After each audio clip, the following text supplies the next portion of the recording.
అన్నదాత ఎప్పుడు కూడా సుఖీ భవ, రైతే రాజు కావాలి. అందుకని ఈ రోజు ఎన్ని కష్టాలన్నా ఉండేయండి, ఆ కష్టాలు నా వరకే పరిమితం. మీరు మాత్రం సుఖ సంతోషాలతో ఉండాలనేది నా ఆకాంక్షని మరొకసారి విజ్ఞప్తి చేస్తున్నా. నేను ఎన్నికల కంటే ముందు ఒక మాట చెప్పాను.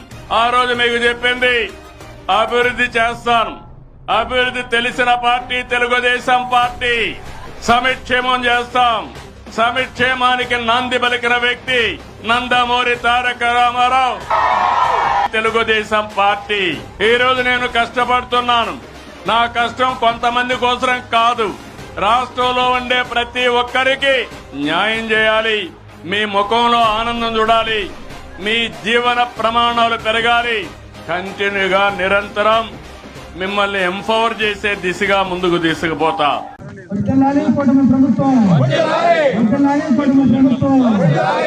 చంద్రబాబు నాయుడు గారి నాయకత్వం, పవన్ కళ్యాణ్ గారి నాయకత్వం, నరేంద్ర మోడీ గారి నాయకత్వం, రైతు బాంధవులు చంద్రబాబు గారి నాయకత్వం, రైతు బాంధవులు చంద్రబాబు గారి నాయకత్వం, బోర్ల రామాంజనేయులు గారి నాయకత్వం.